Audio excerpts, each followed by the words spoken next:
A woman wakes up on a bright sunny morning in Midland, Texas. It's her day off, and she decides she's going to use the time to take care of all the lingering errands she'd been putting off for far too long. She gets dressed, washes her hair, and prepares to pour herself a nice bowl of cereal. But when she opens the refrigerator, she finds there's no milk. She'll need to see to that immediately. She steps out of her front door and notices a paper on her doormat. She bends down to pick up the pamphlet, which advertises a new supermarket opening in town. And what do you know? There's a coupon for milk attached. What a stroke of good luck. The woman makes her way into town, eager to check out the new grocery store. She parks her car and approaches the building, when suddenly a stranger is standing right in front of her, carrying a plate of what appear to be free samples. He's dressed like a supermarket employee, but he's built like a soldier, complete with a military crew cut. He smiles and tells her that he actually works for a rival store, and points at a building across the street. He's positive that whatever she thinks she can get at this store, she can instead get at the one across the street for a lower cost and higher quality. She can't help but notice the almost unsettling desperation in the salesman's face. Something about his spiel makes her feel like she's in danger. She politely declines his offer, but he continues pitching deals and bargains at her as she makes her way into the safety of the new supermarket. The clean tiles below and the buzzing fluorescent lights above seem so familiar, yet also strangely alien to her. Something about this place is just wrong. But she needs the milk, so she walks down the aisles, deeper into the store. She hears strange noises and looks over her shoulder. Was the bread aisle always behind her? She could have sworn she just came out of the meat and fish section. Where did they even keep the milk in this place? Every so often, there's a strange noise somewhere in the store around her. It sounds almost like footsteps, but not quite. More like claws tapping on the tiles. Is she alone in here? Come to think of it, she can't quite remember seeing anyone else since she came in.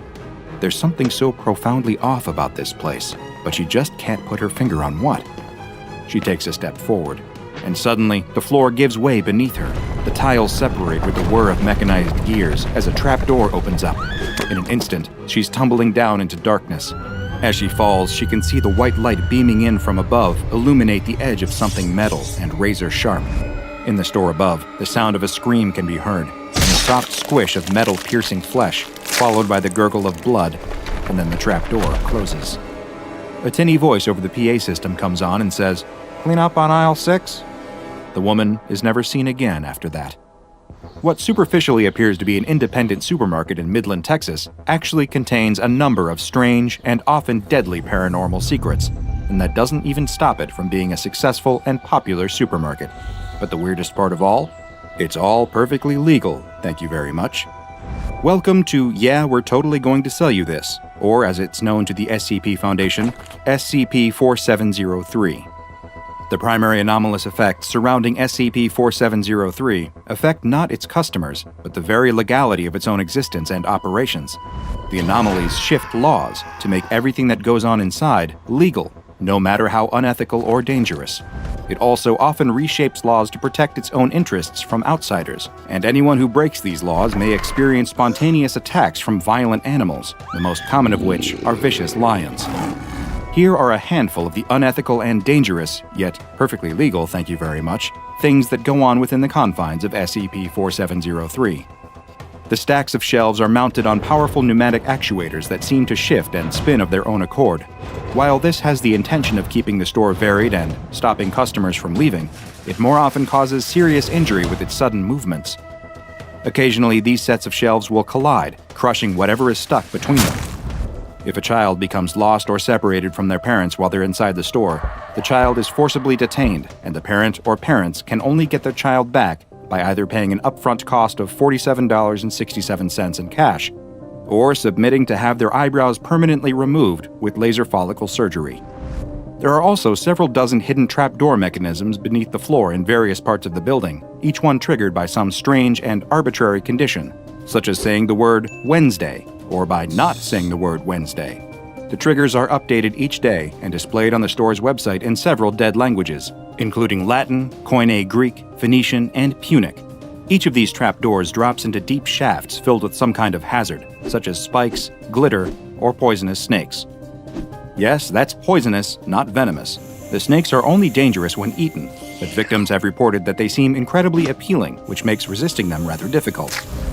A section on the far side of the store is marked Starving for Savings and Discounts ad Bestias, where all the products are fenced off and also marked down by 70% or more. However, the products are guarded by no less than 15 hungry lions. Store-branded fishing rods, telescopic grabbing mechanisms, and drones are available to rent for the explicit purpose of retrieving items remotely, although this will result in far higher costs, so you will have to brave the lions in order to attain those incredible deals. There's also a roughly 5% chance that after checkout, your cashier will ask you to kiss them on the lips. If you refuse, they'll burn your purchases in front of you, and you won't receive a refund. If you do kiss them, there's a 1 in 3 chance that the cashier will have an anomalous toxin on their lips that will cause you to drop dead instantly. And every day, at an arbitrary time between the hours of 3 p.m. and closing time, the lions will be released from the discount section to roam the store, and only 2 checkout lines will remain open. All items will be free during this period, but they must be scanned one by one. The SCP Foundation is currently exploring links between SCP-4703 and 2 other anomalies like SCP-2030 and SCP-1459, the former being the cursed hidden camera show Laugh is Fun, and the latter being a nightmarish vending machine that murders puppies and dispenses a variety of cookies in exchange. So then, if it is so dangerous, why doesn't the SCP Foundation simply block access to "yeah, we're totally going to sell you this"? Unfortunately, thanks to the anomalous legal effect created by SCP-4703, the Foundation can't just storm in or physically contain the building, so instead, they attempt to divert as many customers away from 4703 as possible. To do this, the Foundation has started a rival supermarket across the street, named Super Competitive Prices LLC. Sheldon M. Katz Esquire is an SCP Foundation lawyer and bureaucromancer, a thaumatologist skilled in the art of interfacing with anomalously bureaucratic SCPs, and he is spearheading the Foundation legal team's efforts into combating SCP-4703. Untangling the complex web of legality around SCP-4703 is a full-time job after all, and in the following memo, Mr. Katz did all he could to articulate the sheer enormity of the problem they're dealing with. He writes, "Counteraction of SCP-4703's legal anomalies is a top-level priority for our department, and we are making every effort to resolve the matter in a way which minimizes loss of life and economic detriment. We have received a significant number of inquiries regarding the mechanism of SCP-4703's indisputable legality. Unfortunately, there are no easy answers. Law is a human concept. It exists on paper because we write it down. It exists in practice because we enforce it. Generally, we interpret and exercise the law through the scrutiny of semantics, intent, and precedent. Yet, bureaucratic hazards such as SCP-4703 are not necessarily predicated on such things. In fact, the law as most know it has very little to do with the matter. While it's not a perfect comparison, one could say that baseline law is to anomalous law as arithmetic is to algebra. Both are recognized as mathematics, but the latter is more abstract. Imagine that Timmy and Sally each have 2 apples. If Timmy gives Sally his apples, then Sally should end up with 4. But she doesn't. She has 10. How can this be? Sally recounts the apples and reenacts the scenario over and over, but there is no mistake. 2 and 2 make 10. It is an incontrovertible fact. You see, even if anomalies are irrational, they are factual, and it is essential that one accepts this if they wish to develop a countervailing methodology. Once Sally accepts that her 4 apples have become 10, she reevaluates her radix and decides to recount the apples in base 4. Suddenly, the 10 apples are 10 apples. 10 is 4 in base 4, which is the appropriate number of apples. Eureka! Sally collects another 4 apples, bringing the total to 20, which is 20, which is 8, which confirms that her new paradigm aligns with the abnormality. Form follows function according to the function of the form, and at last, everything makes sense. Except none of it does, really. A well-behaved reality oughtn't conflate the concrete with the abstract. If you initially perceived a countable sum of 10 apples in base 10, then the equivalent number of apples in base 4 should be 22, since it stands to reason that changing your subjective view of an outcome oughtn't alter the physical materials in the equation. However, we live in a very naughty reality which may, on a whim, allow a young girl to wield apples unbeholden to thermodynamics. This explanation is inadequate, of course, but hopefully it goes a small way toward helping you understand why the legal department is currently occupied with a comprehensive redrafting of Texas corporate law in a quaternary semiological system. This in itself would be an exceptional feat even for the most skilled of bureaucromancers, and it is further compounded by the necessary incorporation of contingency clauses against the self-aware fact patterns that keep legitimizing rabid lions into existence inside my goddamn bathroom. We are grateful to you, our valued colleagues, for your patience and cooperation as we work together toward a solution. The Foundation is currently conducting a three-pronged attack against the forces of SCP-4703, the first being the Super Competitive Prices LLC competitive store.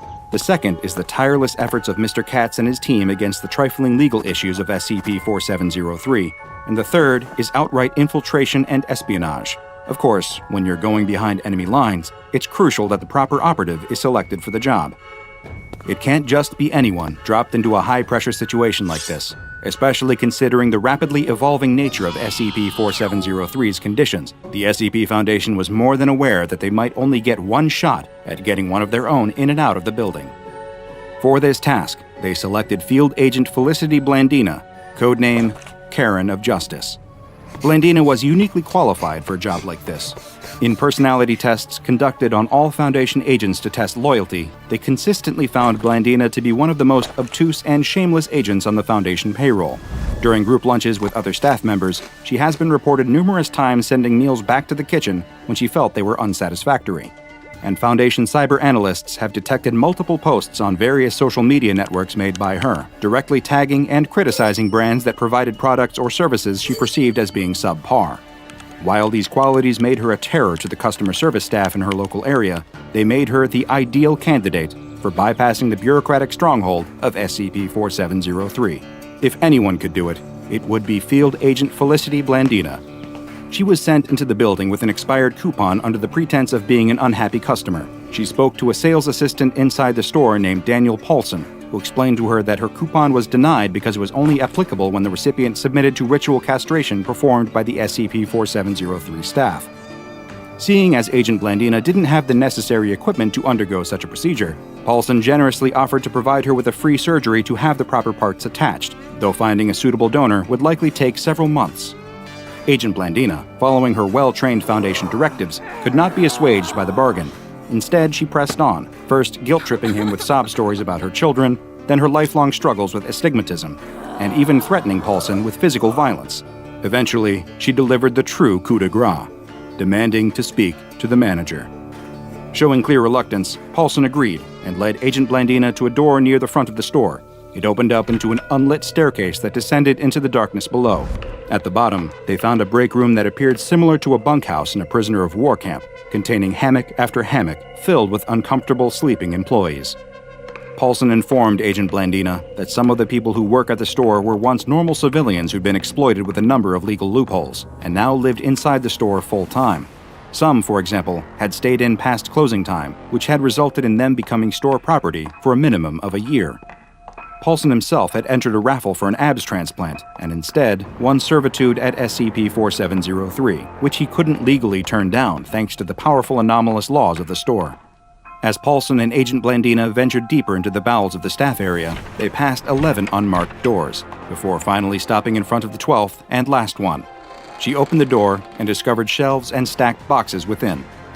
Agent Blandina expressed incredulity at the idea that the store's manager would be kept inside of a supply closet in the basement, but Paulson insisted that this was indeed the manager's office, and as he did, he pulled a string connected to the ceiling.